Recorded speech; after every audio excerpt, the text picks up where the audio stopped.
Selamat siang pemirsa, senang sekali saya Ahmad Rohim dari NIM 076 dapat berjumpa kembali dalam mata kuliah Nutrisi Tanaman edisi pertemuan ke-12 pada hari Kamis 7 Mei tahun 2020.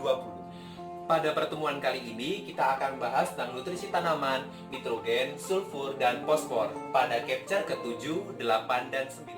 Unsur yang pertama yaitu nitrogen. Nitrogen sangat ditemukan banyak di atmosfer dan nitrogen ini tidak bisa langsung digunakan oleh tanaman dan harus melalui proses fiksasi terlebih dahulu. Dan semua tanaman itu tidak semuanya bisa melakukan fiksasi nitrogen, hanya beberapa golongan tanaman saja. Contohnya pada tanaman leguminosa. Ini ada contoh tanaman leguminosa yang memiliki bindil akar yang aktif.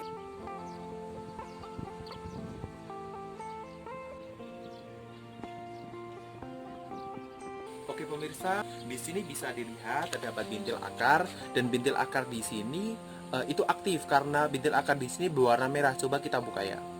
Ini berwarna merah dan ini menandakan bahwa tanaman ini melakukan fiksasi nitrogen dari udara dan digunakan oleh tanaman ini untuk mencukupi kebutuhan nitrogen. Dari bintil akar tersebut, maka nitrogen dari udara akan dirombak menjadi NH4+, NO2- dan NO3- yang akan diserap oleh tanaman.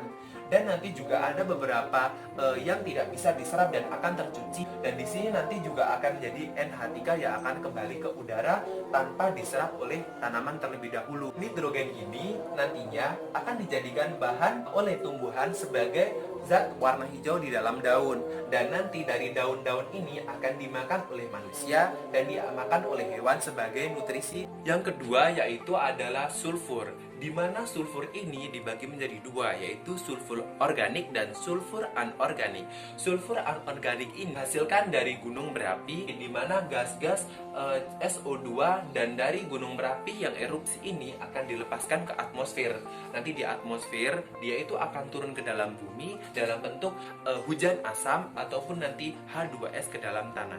Yang selanjutnya ada sulfur organik, di mana sulfur ini akan dihasilkan dari hewan-hewan ataupun makhluk hidup yang nanti akan mati ataupun akan terrombak oleh bakteri, di mana bakteri dalam tanah ini akan menghasilkan SO42- dan SO4- dan akan diserap oleh akar. Di sini tidak hanya diserap oleh akar tanaman saja, tapi ada beberapa yang tercuci karena air mencuci dari atas dan ini akan terbawa ke aliran air laut.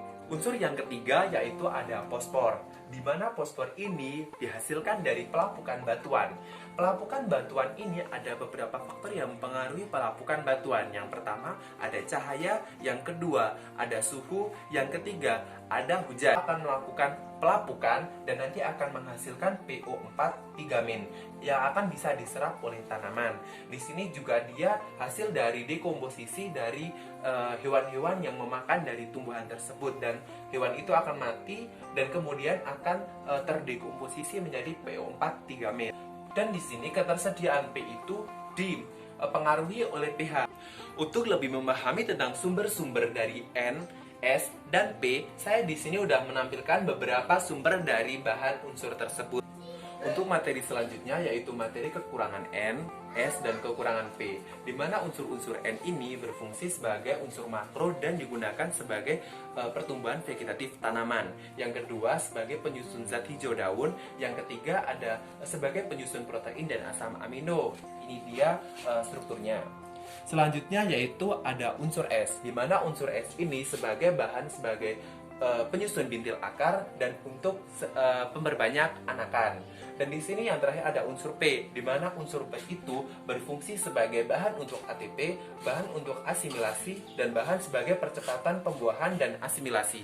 Di mana apabila kekurangan dari unsur-unsur di atas akan mengakibatkan kerdil, menguning, dan pembentukan tanaman itu saat pertumbuhan vegetatif dan generatif itu akan terhambat.